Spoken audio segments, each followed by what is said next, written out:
A Igreja Aliança em Graça apresenta o verdadeiro Evangelho, a graça de Deus. Com você, o pastor Tiago. Inscreva-se neste canal.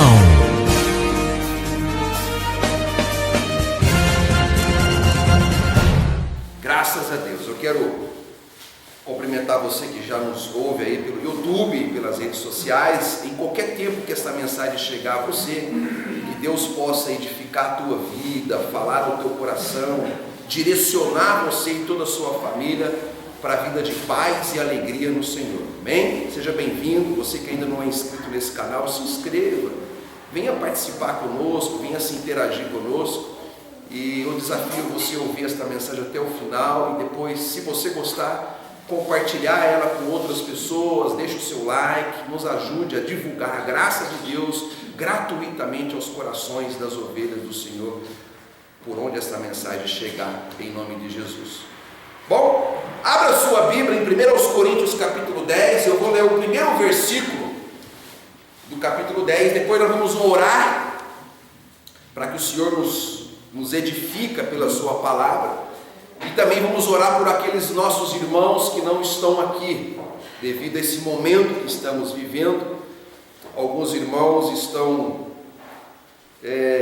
em casa, né? Alguns estão apavorados, estão com muito medo, outros estão cuidando de entes queridos. E nós estamos aqui para orar por eles, para abençoar a vida deles. Não estamos aqui para se colocar melhor do que eles, jamais, mas abençoar a vida deles. Então, 1 Coríntios capítulo 10 e versículo 1, vamos falar hoje sobre agradar a Deus é o nosso objetivo. Amém? Ele fala assim: ora, irmãos, não quero que ignoreis que nossos pais estiveram todos debaixo da nuvem, e todos passaram pelo mar, e todos foram batizados em Moisés, na nuvem e no mar, e todos comeram do mesmo manjar espiritual, e beberam todos de uma mesma bebida espiritual, porque bebiam da pedra espiritual que os seguia, e a pedra era Cristo. Que essa palavra abençoe cada coração aqui presente. Pai amado e querido, obrigado, Senhor, por essa tão rica oportunidade que o Senhor nos dá, para que nós possamos nos reunir. Esta reunião solene, gloriosa e maravilhosa, é para ouvirmos a Tua voz, é para sermos edificados, direcionados por Ti. Os dias são dias desafiadores, de tribulações e lutas, mas nós temos a consciência de que o Senhor está conosco. Também aproveite essa oportunidade para orar pelos nossos irmãos que não estão aqui. Alguns irmãos da qual nós amamos muito, que não estão conosco aqui nesta manhã. Alguns estão cheios de medo, de pavor, apesar de ter por muitos anos ouvido a Tua palavra, mas o fato de muitas vezes darem ouvidos à serpente, à voz do mundo, ao engano, acabaram por se encher de medo, de pavor, e estão trancafiados dentro de casas e não conseguem forças para sair. Mas são Teus filhos, e eu quero agora enviar uma palavra de vitória para a vida deles. Quero te pedir, ó Pai, que o Senhor envie os Teus anjos poderosos para arrancá-los do calabouço, da caverna, conforme o Senhor fez com Elias. Que o Senhor reaviva dentro dos Teus filhos o desejo profundo de voltar a se reunir, de estar uns com os outros, e que eles tenham força vinda de ti para enfrentar o medo, para enfrentar a mentira, o engano que tem sido disseminado pelos meios de comunicação nesse país. Mas existem outros irmãos nossos que estão em casa por cuidados de famílias, cuidando de familiares, e outros que estão a trabalho, e outros, e nós oramos por todos e os abençoamos e declaramos que a tua graça está sobre a vida deles em nome de Jesus. Pai, fala-nos nesta manhã, usa-me como teu instrumento, que os meus lábios e as palavras que saem dos meus lábios sejam ungidas por ti, de modo que ao cair nos corações das tuas ovelhas dê fruto a 30, 60 e a 100 por um da semente. Que eu me desapareça, que mais o Senhor cresça nesta manhã. Fale com cada vida que vai ouvir pela internet esta palavra, em nome de Jesus, hoje e sempre. Amém e graças a Deus. Santos e preciosos do Senhor, amém. Mais que vencedores, amém. Eleitos de Deus, amém, amados. Bom, nós somos um povo de fé, um povo que não vive mais pela vista. O povo de Deus na terra não é um povo qualquer, não é igual aos demais no sentido de viver a vida conforme os demais vivem. E hoje vamos falar um pouquinho sobre a importância de nós termos um objetivo muito forte em nossas vidas. O objetivo principal de cada um de nós tem que ser agradar a Deus. Diga comigo, agradar a Deus. Agradar a Deus. Nós vamos olhar aqui um pouco Paulo descrevendo sobre o comportamento dos israelitas no passado, e Paulo chega a dizer que isto serve como exemplo para nós. E vamos avaliar cada qual a sua própria vida, o seu comportamento, se de fato está agradando a Deus, se nós estamos agradando a Deus com as nossas atitudes e ações, mesmo diante dos desafios que o mundo nos impõe, que a vida nos impõe. Constantemente somos impostos desafios, riscos, perigos. Você vai ver que é assim que funciona a vida humana na Terra. Desde a concepção humana existem riscos. Irmãs que já foram gestantes, e nós, homens que acompanhamos as nossas esposas, quem é que já não, desde o momento em que foi concebido, comprovado que estava gestante, os médicos então começam a fazer o pré-natal, sim ou não? Para evitar e para prevenir determinados riscos. Então a vida humana, ela é composta de riscos, do começo ao fim. O que nós estamos vivendo hoje, por exemplo, é só um risco a mais, mas a vida inteira nossa é composta de risco. Você entra num veículo desse, vai para Fernão Dias, você está correndo um risco. Agora, o que nós temos que entender é que diante da vida que nos é imposta os riscos, os desafios, as tribulações, existe uma maneira correta de se agradar a Deus. Isso é muito importante. Esses 4 primeiros versículos aqui que Paulo escreve, ele está dizendo: irmãos, eu quero que vocês não sejam ignorantes, ou seja, que lhe falte o conhecimento da maneira do comportamento que os nossos pais tiveram no passado. Ele diz: eles estiveram debaixo da mesma nuvem, da nuvem que Deus enviou para proteger o povo de Israel do sol escaldante no deserto. Eles passaram pelo Mar Vermelho, uma manifestação sobrenatural de Deus, quando eles estavam debaixo de um risco de serem destruídos pelos egípcios, diante do Mar Vermelho, o Senhor os fez passar. Eles comeram do maná que o Senhor enviou do céu, ou seja, um povo que viu a manifestação de Deus. Durante a sua caminhada espiritual, você já teve alguma experiência gloriosa da manifestação de Deus na tua vida? Você pôde ver o livramento de Deus na tua vida? Isso você tem algumas experiências visíveis que você viu, e as invisíveis que você nem sabe dos livramentos que Deus te deu. Paulo então começa a descrever que esse povo viveu face a face as manifestações de Deus na vida deles.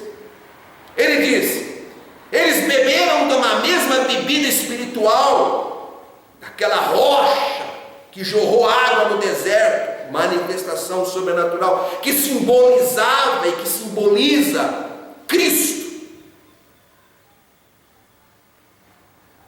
Então ele descreve aquele período que o povo de Israel viveu no deserto como uma forma simbólica nossa de vida na terra. Esse período que nós passamos aqui na terra, estamos caminhando rumo à nova Jerusalém, a nova Canaã, a vida eterna, a nova terra, o novo céu. Sim ou não, irmãos? Estamos caminhando. E esse período que nós estamos vivendo é um período de desertos.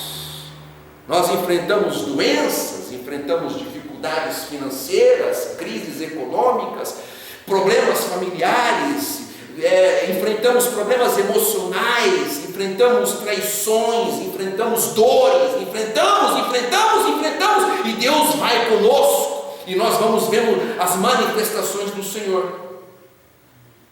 Mas agora olha o versículo 4, o versículo 5, irmãos, que diz, olha aí: mas Deus não se agradou da maior parte deles, pelo que foram prostrados, aonde? No deserto.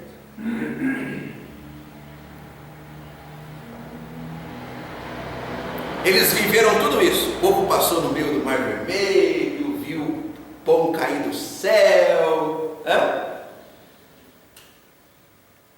viu água jorrar da rocha, viu a proteção de Deus através da nuvem no sol escaldante de 50 graus Celsius no deserto, Deus guardando o seu povo.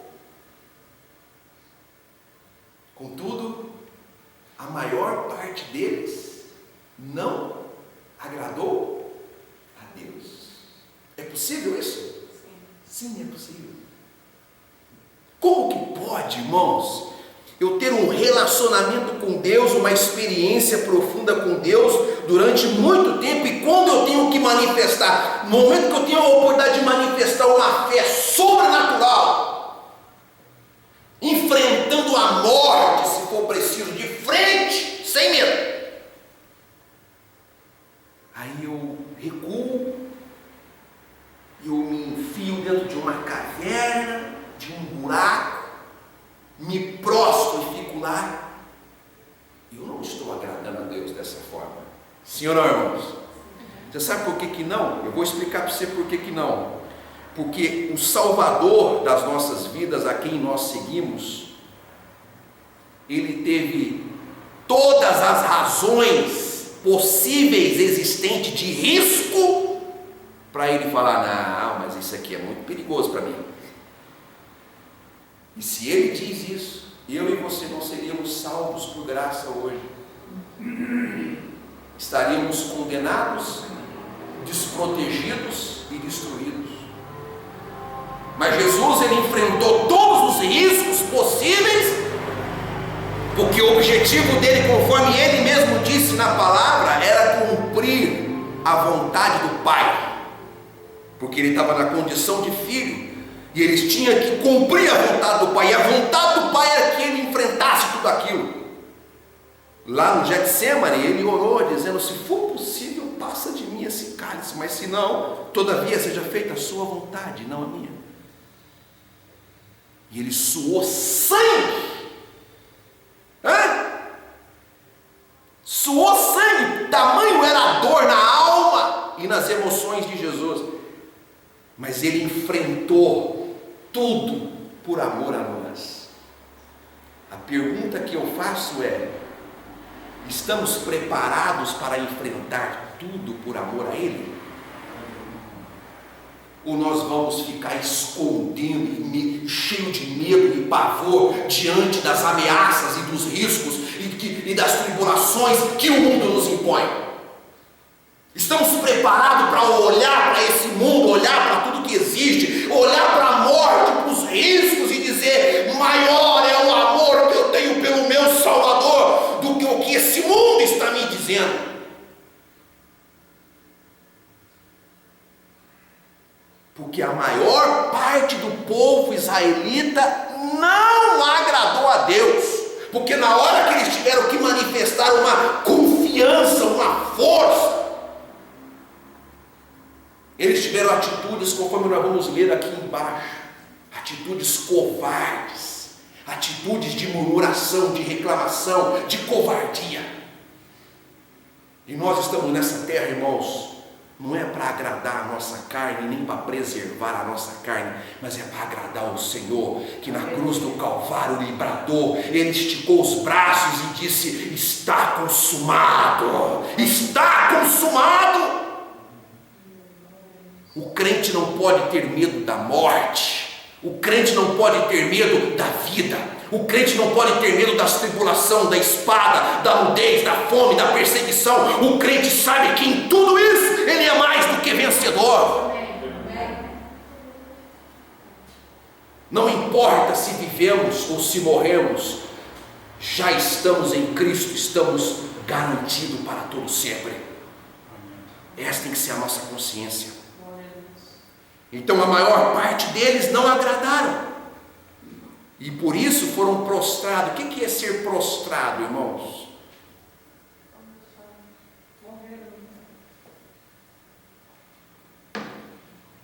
Morreram.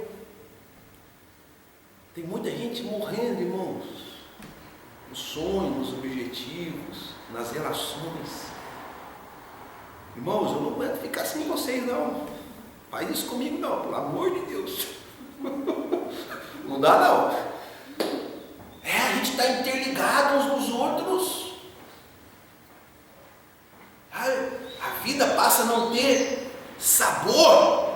E as pessoas, os israelitas morreram, foram prostrados. A maior parte deles. Olha o versículo 6, e estas coisas foram-nos feitas em figura. O que é figura?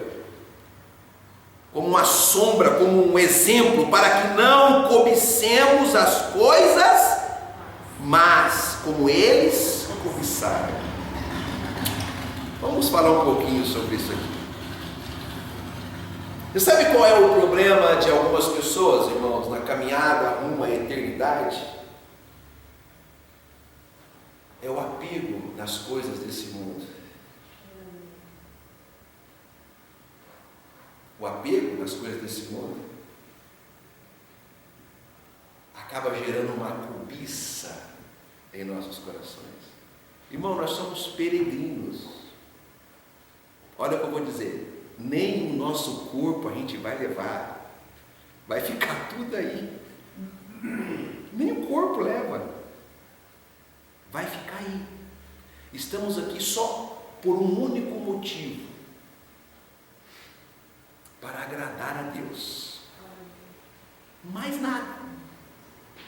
E nós vamos agradar a Deus, irmãos, não é se acovardando diante do que nos é colocado.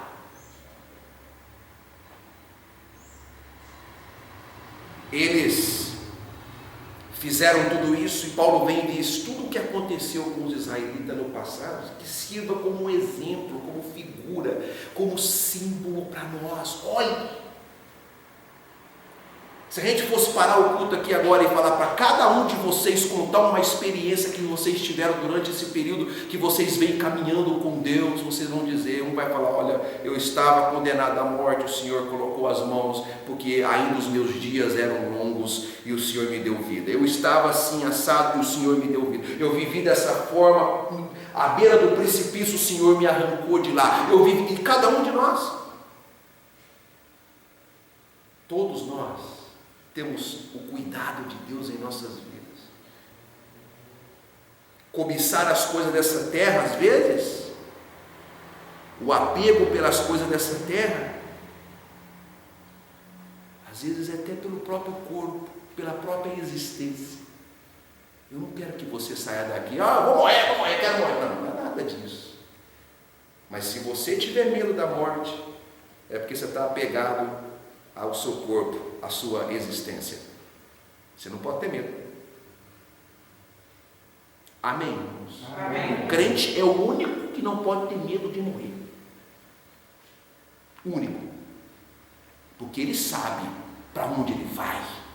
Ele sabe quem é o seu Senhor, o seu Redentor. Ele sabe disso. O mundo não sabe. Uma parte do mundo vai para o purgatório. Sei lá, tipo, o purgatório tem que depois rezar a missa. Reza a missa para mim, de 7 dias, depois de 7 anos, até que rezar, o outro no purgatório. Os outros acham que vai para um lugar e tal, que vai ter que ser lugar intermediário entre o inferno e o céu. Sei lá onde é. É assim que vive o mundo. Os outros têm uma outra parte ruim, que diz que morreu, acabou. Acabou. E aí, que coisa esquisita. Como acabou? Mas o crente verdadeiro que vive em graça tem que saber, eu estou guardado no Senhor. Não sei o dia que Ele vai vir me buscar, mas eu sei que a hora que chegar o dia certo, milésimo de centésimo de segundo, eu estarei na eternidade com o meu Salvador. E eu não vou ficar prostrado nessa vida por medo da morte e por medo dos riscos e dos problemas que existem.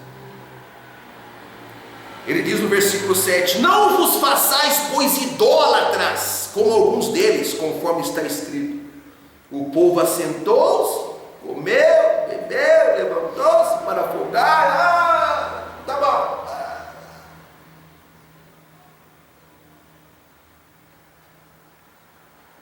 Tem alguns irmãos que ficam assim, pastor, você não vai fazer a live. Irmão, se não quiser ouvir uma palavra em graça, vai ter que enfrentar o medo. Não vai dar mais agora. Não vai dar. Eu vou ter que mudar, irmãos. E a pessoa, esse acomodismo, sabe essa coisa de comer, beber, folgar-se, liga aí, internet, vai ver o pastor Tiago lá, o irmão William, para nós ver. Sabe? Esse acomodismo. Não. Tem que levantar cedo. Preferência bem cedo. Toma aquele café reforçado, toma aquele banho. Não, levanta cedo. Hoje eu levantei 6 horas da manhã e fui correr. Glória a Deus, aleluia. Deus é fiel, aleluia. E o frio, graças a Deus. Cheguei, tinha um cafezão caprichado, tomei aquele café, comi, aleluia, e vamos seguir a Deus. É assim que tem que ser, meu irmão. Agora as pessoas vivem, é perigoso, vou morrer, comer, beber, folgar-se. Que isso, irmão?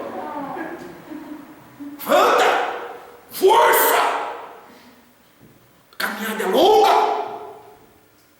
E a missão foi dada por nosso Senhor. Vamos cumprir aqui na terra. Jesus não tinha esse negócio, não. Ele mirou o Gólgota, pegou a cruz dele, e depois de apanhar com uma coroa de espinho, e disse: vamos, cumprir a missão. Nada de ficar comer, beber, folgar-se. Esse negócio. Isso. Não pode. Tem que ter força. gente acomodada, gente conformada, gente que fica lá, sabe? Isso não agrada a Deus, não, irmãos. Ser valente como Caleb, que depois lá, já de idoso, depois que o povo de Israel já tinha adentrado a terra prometida, Caleb vem e diz: eu ainda sinto força, aquela mesma força de quando estávamos no deserto, atravessando o deserto para entrar na terra. O povo de Deus não foi chamado para viver como o mundo, não, irmão. Nós somos luz, e luz tem que brilhar, irmão. Luz tem que ser diferente, luz tem que ter força, tem que ter motivação, tem que ter força de Deus, irmãos. Enquanto o mundo está cheio de medo, pavor, desespero, comendo do que a televisão diz, o povo de Deus tem que comer do que Deus diz. Deus diz: levanta e não tenhas medo, vamos em frente. Nós não servimos a um Deus de barro, de pedra, um Deus mitológico. O Deus a quem nós servimos é o Deus do universo, é o Deus da vida. Ele tem a chave da morte e do inferno nas mãos, porém só morre quem Ele quer. E quem não quer não morre. Pode ter vírus, bactéria, pode ter o que tiver. Se Ele falar, vai ficar aí mais 10 anos, mais 20, vai ficar. Ou você tem dúvida disso? O médico que disse, quando eu tinha 15 anos de idade, que disse à minha mãe que ela ia morrer em 6 meses, ele morreu e a minha mãe viveu até agora, há pouco tempo. Eu tinha 15 anos de idade. E o médico disse, ela vai morrer em 6 meses, reuniu a família inteira, e a família... E você viu? Quem tem a chave da morte não é o Bolsonaro, não é o Trump, não é a OMS, não são os médicos e nem a medicina. Quem tem é Deus. Ele decide quem vai e quem fica. Esse é o nosso Deus. E é isso que o povo de Deus tem que entender, tem que absorver e sair lá fora com o Espírito de Deus na vida, de fé, de confiança. Tem que brilhar onde você for. Enquanto o povo está... Você tem que dizer, o que é isso? Maior é o que está comigo do que o que está nesse mundo. Olha o versículo 7 que nós lemos. Não seja idólatra. As pessoas são idólatras com as suas próprias vidas, cheias de medo de enfrentar a morte, e ficaram folgando-se aquela vida de... E versículo 8: e não nos prostituamos como alguns deles, e caíram num dia 23.000, má conduta. Irmãos, nós somos chamados à vida santa. Nós não podemos pegar o nosso corpo. Hoje a intimidade está uma banalização total aí fora. Nós somos chamados à santidade, irmãos. Não pegue o seu corpo, que é templo do Espírito Santo, e exponha a meretriz, a sujeira, a prostituição desse mundo. Não faça isso, irmãos, porque isso desagrada a Deus. Isso cria um problema com Deus. Tem alguém aqui que quer criar encrenca com Deus aqui? Não, né? Porque não é legal criar encrenca com Deus. Melhor não. Porque quando você criou alguma encrenca com o seu pai ou com a sua mãe quando você era criança, você tem alguma lembrança de que aconteceu algum negócio meio esquisito? Ou não? Como é que foi? Foi, né? Se criar encrenca com o pai e com a mãe, vai arder. E se criar encrenca com Deus também, vai do mesmo jeito. Porque Deus não vai falar assim, não, agora a partir de hoje você não é mais meu filho. Não, com Deus não tem essa conversa, não. Você é meu filho sim, te predestinei, te escolhi. Não, você não tem jeito de ser outra coisa. Então você está criando encrenca comigo, eu vou te corrigir, menino. Eu vou te ensinar qual é o caminho que me agrada. E a prostituição, irmãos, tem sido banalizada. A intimidade das pessoas. As pessoas trocam de parceiros numa rapidez absurda, quase que igual troca de roupa. Cada vez que você faz isso, cada vez que uma pessoa faz isso, conhecendo a verdade do Evangelho do Senhor, você está aí criando uma encrenca com Deus. Fica com a sua esposa e com o seu esposo, que é melhor. Tá bom? Amém? Amém. Não inventa, irmãos. Não inventa. Porque se você inventar, você vai ter problema. Aí ele diz no versículo 8, falamos aqui, eles caíram 23 mil, foram destruídos, mortos, porque se prostituiu. Essa prostituição também pode ser espiritual, viu, irmãos?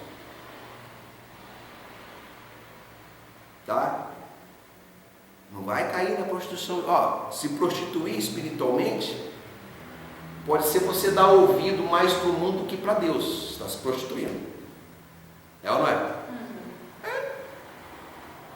Tudo que Deus diz, irmãos, é contrário do que o mundo diz. Deus diz vida, o mundo diz morte. É ou não é? Deus diz, você é mais que vencedor, o mundo diz, ó, você está fraquinho. Deus diz, você já está com seus dias contados, o mundo diz, você vai morrer hoje. É o mundo que diz, é tudo contrário. Se você der ouvido para o mundo, você não tem como você conciliar, pastor, mas eu tenho que ouvir o que o mundo diz para saber como é que está acontecendo no mundo. Eu não tenho. Até eu fiquei sabendo desse negócio do prefeito aí, os irmãos que me falaram, que mandaram para mim aí, porque eu não vou nem atrás, quero nem saber desse negócio. Eu levanto todo dia de manhã e falo, o Senhor disse na tua palavra, eu estou saindo porque o Senhor disse, então eu estou crendo na tua palavra. Pastor, mas você é meio louco, o evangelho é loucura. O evangelho não é coisa normal não, irmãos. Então você não pode se prostituir espiritualmente, dando ouvido porque o mundo diz, irmão. Olha que eu vou dizer uma coisa para você, escute isso. Você sabia que os grandes homens de negócios, eles não ouvem nem 0,01% do que a televisão diz? Você sabia disso? Nenhum homem de negócio bem sucedido ouve nada do que a televisão diz. Nada! Porque eles já sabem que é tudo mentira. Tudo mentira. Eles não se baseiam na televisão para eles poderem se perpetuar. Não fazem isso. Se esses homens de negócios são assim, e o povo de Deus que tem a palavra viva e eficaz? Então, versículo 9 ele diz, e não tentemos a Cristo como alguns deles também tentaram e pereceram pelas serpentes. O que é tentar a Cristo? O que é tentar a Cristo? Vamos lá, vamos pensar, vamos terminar aqui. Desagradar a Deus. Desobedecer a Cristo. Tentar a Cristo, irmãos, é justamente não dar ouvido ao que o Senhor diz. É fazer contrário ao que Ele determinou para nossas vidas. A gente não vem aqui para ser salvo. Nós em graça somos diferentes, sim ou não? Ninguém precisa vir aqui para ser salvo. Salvação foi Cristo que deu para nós na cruz do Calvário. Quem é salvo uma vez, salvo para sempre. Ponto final. Nós viemos aqui prestar o nosso culto ao Senhor e se fortalecer como igreja, como membros do corpo de Cristo. Ponto. Então, por que é importante nós mantermos essa comunhão uns com os outros e esta reunião solene no Senhor? Porque você já percebeu que quando você afasta das reuniões, você fica muito tempo sem participar, você já percebeu que você espiritualmente fica um pouquinho meio fraquinho? Você é normal, você já é salvo, ninguém tira a sua salvação, é graça de Deus. Mas quando você deixa de ouvir a graça de Deus, a palavra do Senhor constantemente, e ter comunhão com os irmãos, ser exortado por Cristo, corrigido, disciplinado, você fica meio fraquinho. Eu fico. Então, todos nós necessitamos desse ajuntamento. É importante, o Will falou lá hoje, é verdade. Isso nos torna pessoas obedientes. Foi para aí Jesus falou: onde estiverem 2 ou 3 pessoas reunidas em meu nome. Ou seja, ele falou de uma reunião que é necessário, que é preciso ter. Não tem nada a ver com salvação, irmão. Salvação, o povo da lei aí está desesperado, porque o povo acha que se deixar de ir na igreja, deixar de reunir, vai perder a salvação. Nosso caso é diferente. Não, ninguém vai ser salvo porque frequenta, mas nós precisamos de nos reunir para se fortalecer no Senhor. Tentar a Cristo é você ir contra os princípios de Cristo para nossas vidas. E eles pereceram pelas serpentes. Existem serpentes hoje, irmãos, no deserto? Os políticos? Serpente? A mídia? Serpente? É ou não é? Serpente.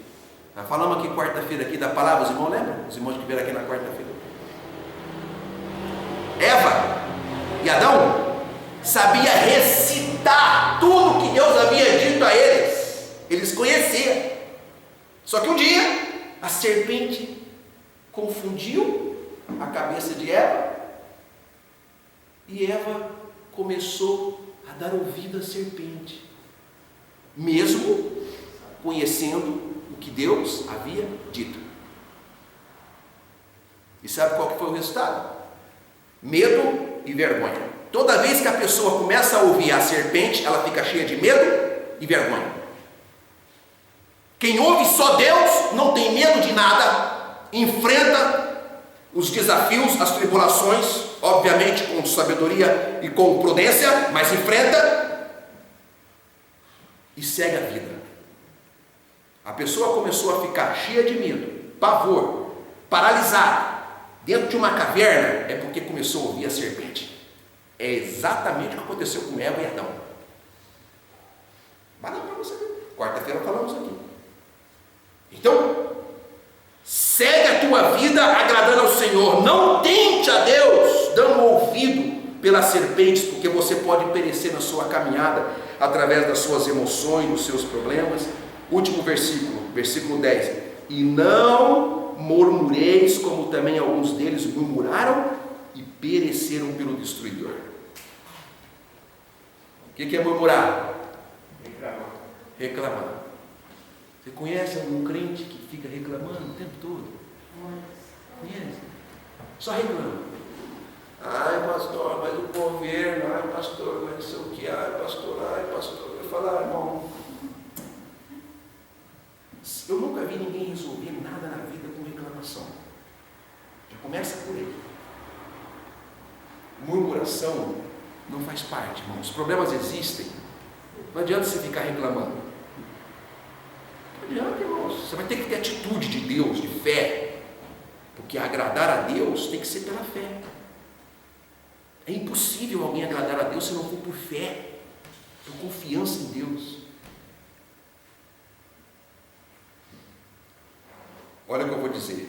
Nós não temos livre-arbítrio para escolher a vida eterna, porque isto cabe a Deus fazer. Ele já nos escolheu. Mas olha, escute agora, ó. Saia com essa palavra também no teu coração hoje. Nós temos livre-arbítrio dado por Deus para escolher que tipo de vida que a gente vai ter aqui. Eu quero ter uma vida segundo o que Cristo diz, para agradar a Deus, ou eu quero ter uma vida segundo o que o mundo, a serpente diz, para agradar a carne? Deus não vai interferir, você vai fazer as suas escolhas. O que vai acontecer é que Deus já determinou a lei da sementeira. O que você semear é exatamente o que você vai colher. Plante um caroço de manga no seu quintal e fique esperando um abacaxi, para você ver se dá certo. Não dá certo. Plante rebeldia, murmuração. Plante o seu coração nas coisas desse mundo, no engano e na mentira, e fique esperando força, ânimo, motivação, fé, para você ver se você vai conseguir. Não. É você, sou eu, somos nós que decidimos a quem nós vamos ouvir nessa terra. Josué disse: eu e a minha casa serviremos ao Senhor. Eu não quero saber se o mundo não vai servir, se o mundo está no buraco do medo e do pavor e do pânico e da doença. Eu e a minha casa serviremos ao Senhor, assim seja, e assim diz o Senhor dos Exércitos. Aleluia! Bendito é o nome do Senhor. Você acabou de assistir a mensagem em graça com o pastor Tiago. Venha participar em uma de nossas reuniões.